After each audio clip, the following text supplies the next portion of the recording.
جس آیت مبارکہ کو آپ کے سامنے تلاوت کرنے کا شرف حاصل کیا، اس کے تحت کچھ عرض و معروض کرنے سے قبل آج دل چاہتا ہے، آج دل کہتا ہے کہ مرشد برحق پیران پیر روشن ضمیر حضرت شیخ عبدالقادر جیلانی بڑے پیر کی بارگاہ میں کچھ منقبت کے اشعار ترنم کی شکل میں پیش کرو۔ اگر آپ دل لگا کر گوشت پاک کی محبت میں ڈوب کر، مرشد کی یاد میں ڈوب کر اگر سنیں گے تو انشاءاللہ بڑا لطف ملے گا، اور اگر سنتے وقت آنکھوں میں گنبد غوث اعظم سج جائے تو پھر تو کہنے کیا۔ آئیے منقبت کے کچھ اشعار پیش کروں، اس سے پہلے جھوم جھوم کر دل لگا کر مصطفیٰ جان رحمت شمع بزم ہدایت کعبے کے بدر الدجا طیبہ کے شمس الضحا نوشہ بزم جنت دانہ سبل ختم الرسل کونین کے وادی خسرو خوبا سیاح لامکہ حادث انس و جان مکی سردار مدنی تاجدار دونوں عالم کے مالک و مختار یعنی جناب احمد مجتبی محمد مصطفیٰ ارواحنا فدا صلی اللہ تعالیٰ علیہ وسلم کی بارگاہ میں جی لگا کر مچل مچل کر درود پاک کا نظرانہ پیش کرنے کی کوشش کریں۔ پڑھیں اللہم صلی سیدنا مولانا محمد علی صلی اللہ علیہ وسلم صلاۃ و سلام علیک یا رسول اللہ صلی اللہ علیہ وسلم۔ پیر نصیر الدین نصیر گیلانی رحمت اللہ تعالی علیہ اپنے دادا جان شیخ عبدالقادر جیلانی کی بارگاہ میں یوں منقبت پڑھتے ہیں اور کہتے ہیں، محشر میں مغفرت کی خبر غوث پاک ہے، محشر میں مغفرت کی خبر غوث پاک ہے،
ولی کے ارے قدم غوث پاک کا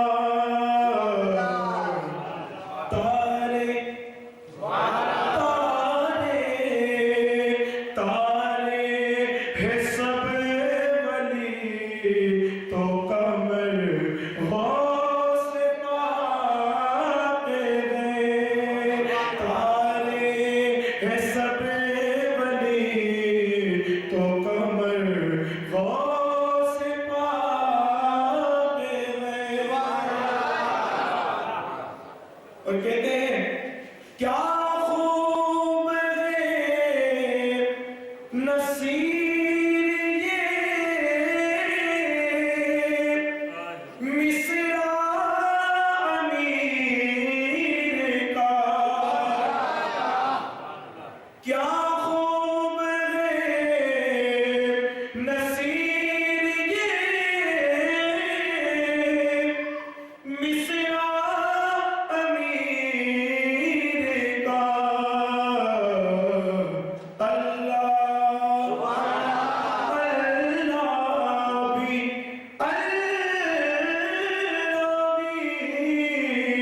اللہ بھی وہی ہے جدھر غوث پاک ہے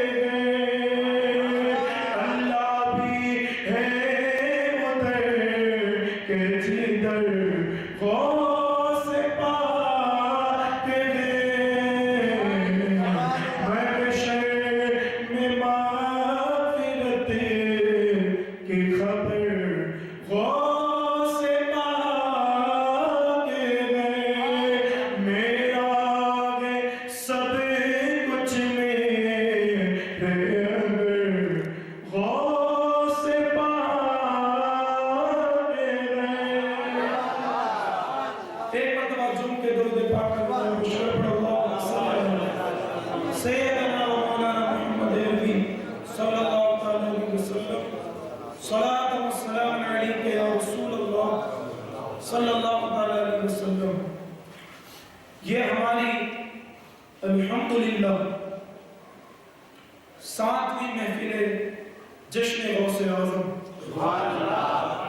کہ جس میں میں اور آپ غوث پاک کے فیضان کو لوٹنے کے لیے غوث پاک کے در کی خیرات کو لوٹنے کے لیے حاضر آتے ہیں اللہ کے حضور یہی دعا کریں گے کہ اللہ کریم جتنے بھی یہاں لوگ حاضر ہیں سب کو سرکار غوث پاک کے در کی خیرات عطا فرمائے سب کو سرکار غوث پاک کے در کی برکت عطا فرمائے حضرات محترم کل ہم نے سرکار غوث پاک رضی اللہ تعالیٰ عنہ کے علمی سفر کو بیان کیا کہ سرکار غوثیت مآب نے کس طرح علم کا حصول کیا اور علم کے حاصل کرنے میں آپ نے کیسی کیسی مصیبتیں کیسی کیسی تکلیفیں کیسی کیسی آزمائشوں کو برداشت کی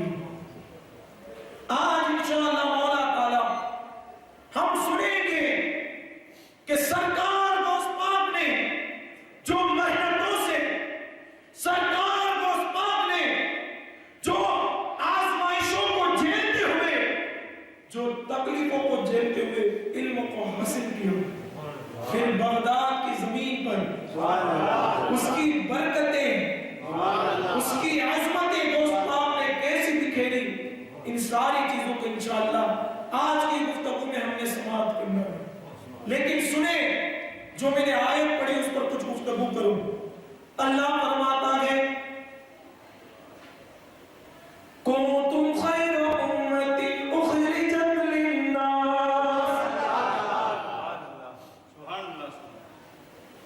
تأمرون بالمعروف وتنهون عن المنکر وتؤمنون باللہ اللہ فرماتا ہے تم بہتر ہو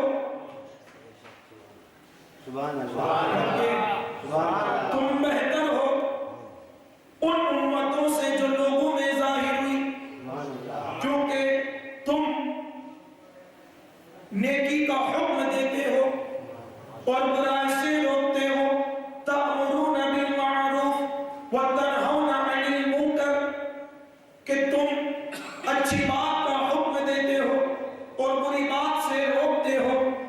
وَتُؤْمِنُونَ بِاللَّهِ، پر اللہ پر کامل ایمان رکھتے ہو، پختہ یقین رکھتے ہو. اس آیت میں اللہ نے دو چیزوں کو ذکر فرمایا. سبحان اللہ. ایک حضور صلی اللہ علیہ وسلم کی امت کی شان، اور دوسری امت محمدیہ کی، ایمان والوں کی، حضور کے چاہنے والوں کی پہچان کیا ہے، ان کی صفت کیا ہے. اللہ فرماتا ہے کہ ہم نے تم کو ساری امتوں سے بہتر بنایا. اب ہم امت بہتر کیوں ہیں؟ آدم کی تو امت ہے، ابراہیم کی بھی امت ہے، موسیٰ کی بھی امت ہے، عیسیٰ کی بھی امت ہے، ساری امتیں، لیکن سب سے بہتر امت ہم. اس کی وجہ تسمیہ کیا؟ اس کی وجہ سے ٹیکی تڑپ کے بولے کہ ان امتوں کا نبی، کسی امت کا نبی آدم، کسی امت کا نبی ابراہیم، کسی نبی کا کسی امت کا نبی موسیٰ، کسی امت کا نبی ابراہیم، کسی امت کا نبی حضرت عیسیٰ. لیکن اے امت محمدیہ، تمہارے لیے خوشخبری ہے کہ تم اس نبی کی امت ہو جو سارے نبیوں کا امام ہے. جس طرح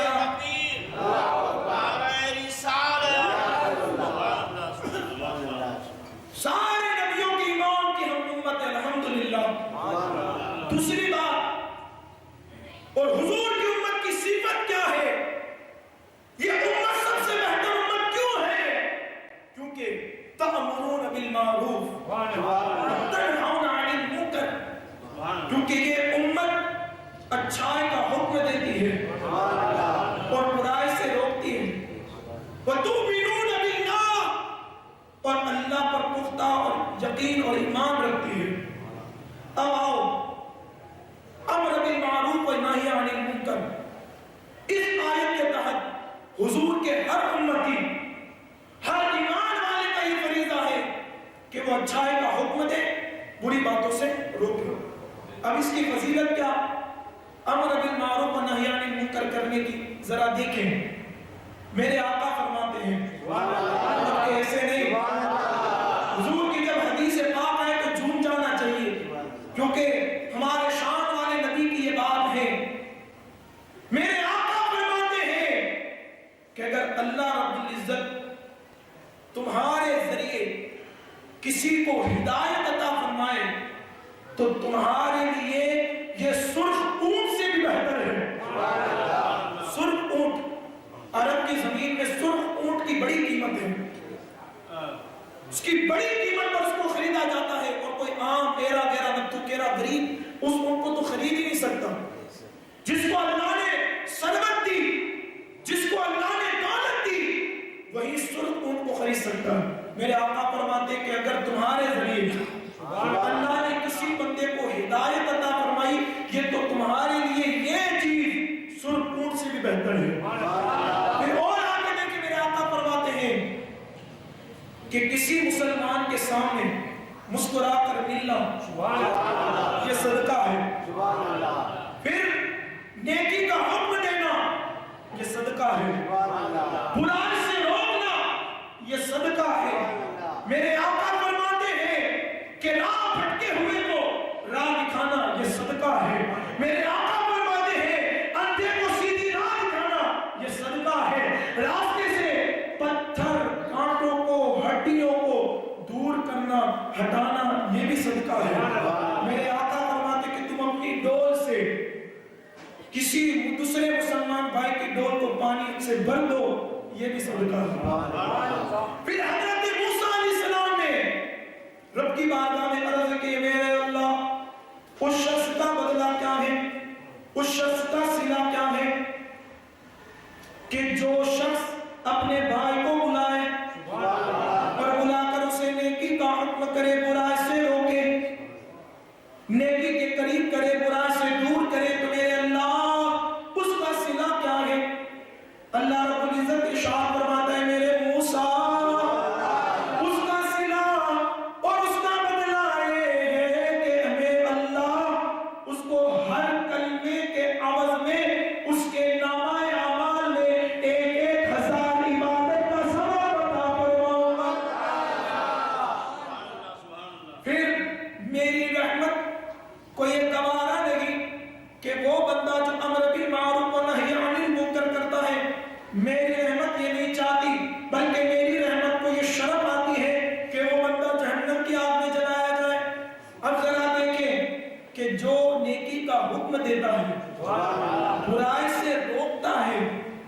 اللہ ہر لفظ کے بدلے اسے 1,000 عبادت کا ثواب عطا فرماتا ہے.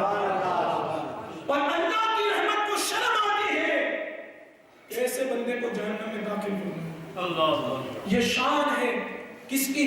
امر بالمعروف و نہی عن المنکر کرنے والے کی. پھر میرے آقا نے فرمایا کہ اگر تم کسی کے اندر کوئی خرابی دیکھو، برائی دیکھو، تو سب سے پہلے اس کو اپنی زبان سے، اپنے ہاتھ سے روکو. اگر تم ہاتھ سے روک نہیں سکتے تو پھر زبان سے روکو. اگر زبان سے بھی روک نہیں سکتے تو پھر اس کو دل میں برا جانو. اور یہ ایمان کا سب سے کم ترین درجہ ہے. بعض لوگوں نے اس حدیث کی جب تفسیر بیان کی تو کچھ لوگوں نے کہا کہ جو آقا نے فرمایا کہ اگر کسی کے اندر برائی دیکھو تو اس کو اپنے ہاتھ سے روکو، یہ حاکموں اور بادشاہوں کا کام ہے. اگر کسی کے اندر برائی دیکھو تو اس کو زبان سے روکو. تو یہ کام صوفیاء کا، علماء کا، صلحاء کا، محدثین کا، مفسرین کا، محققین کا، قرآن و حدیث کی تعلیم رکھنے والوں کا یہ کام ہے. اگر یہ بھی نہ کر سکو تو اس کو دل میں برا جانو. یہ ایمان کا کم ترین درجہ ہے. یہ کام ہے عوام الناس کا. آپ ذرا دیکھیں جو میں نے یہ 3 باتیں ذکر کی، اگر برائی دیکھو تو ہاتھ سے نہ روک سکو تو زبان سے نہ روک سکو تو پھر اس کو دل میں برا خیال کرو. آؤ دوسرے درجے کی طرف، زبان سے،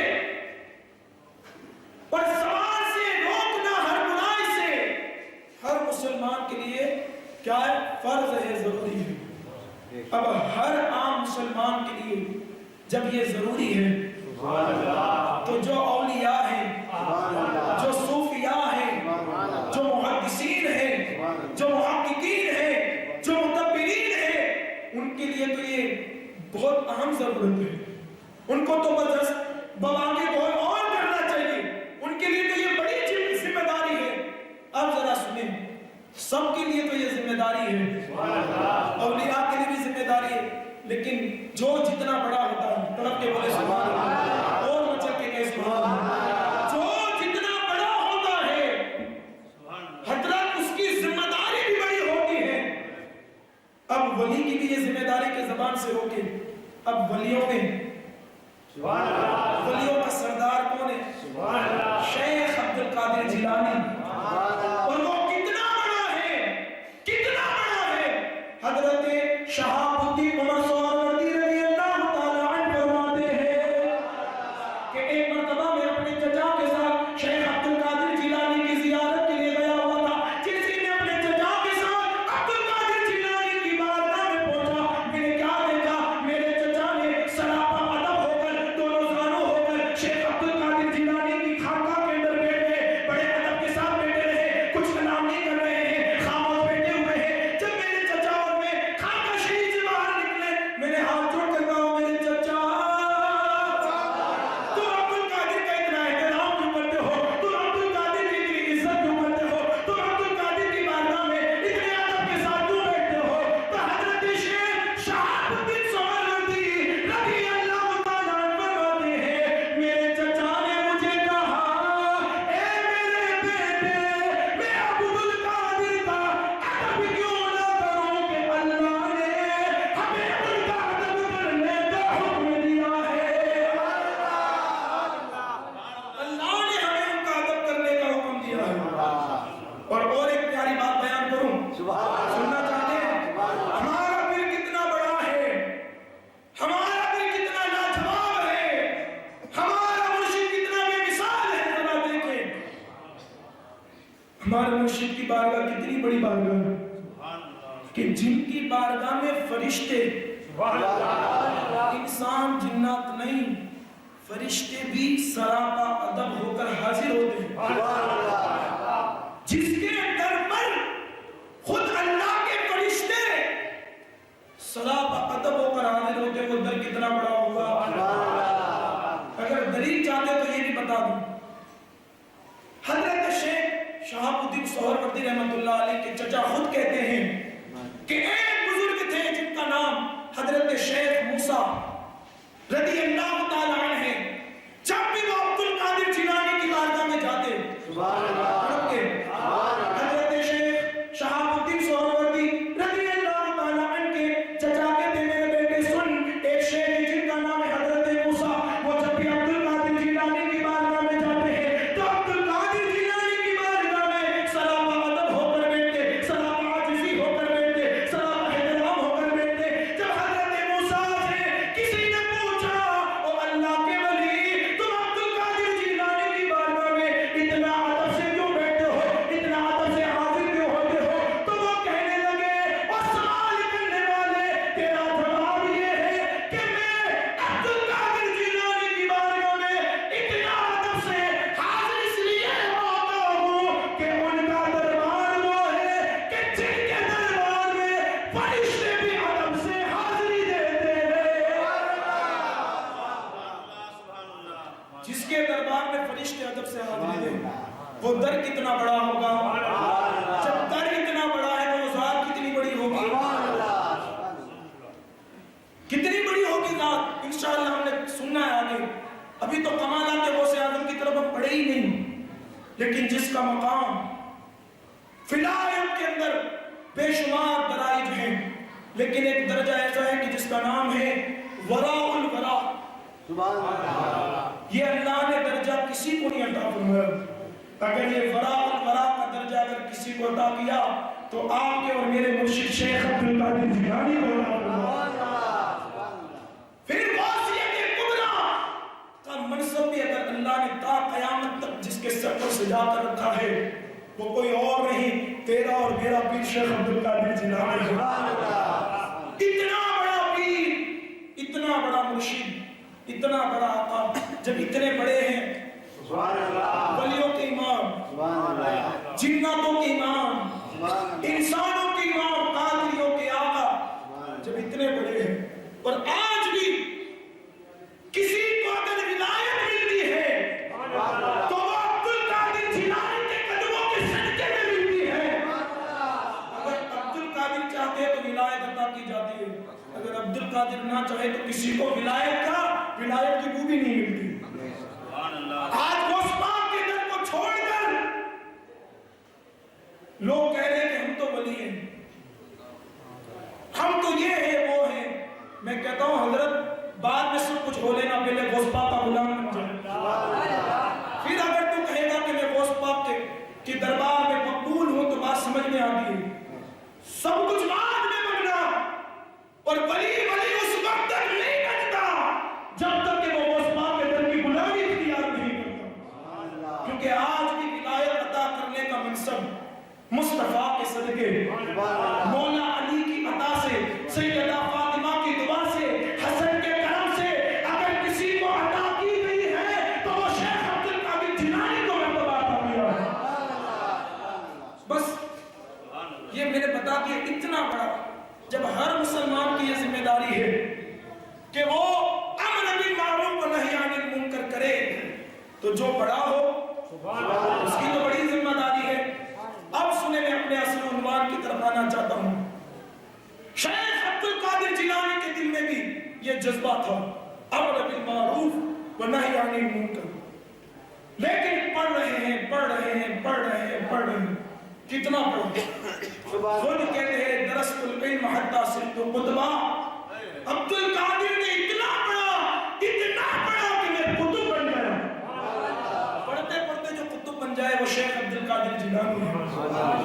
اتنا پڑھے، پھر کتنا پڑھے، پڑھنے کے بعد آج میری قوم میں صرف سرکار عبد القادر جیلانی کو 12 سال کی ڈوبی ہوئی کشتی کو ترانے والا ہی ولی سمجھا۔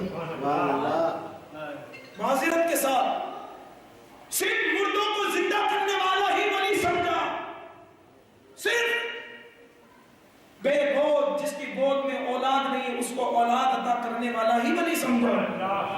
لیکن نہیں میری قوم، یہ تمہاری جہالت ہے۔ غوث پاک نے ضرور 12 سال کی ڈوبی ہوئی ناؤ کو گرایا ہے، ضرور مردہ کو زندہ کیا ہے، ضرور بے گود جس کی گود کے اندر اولاد اس کو اولاد عطا کی ہے، لیکن غوث پاک اپنے وقت کے محدث بھی تھے، غوث پاک اپنے وقت کے مفسر بھی تھے، غوث پاک اپنے وقت کے مدبر بھی تھے، غوث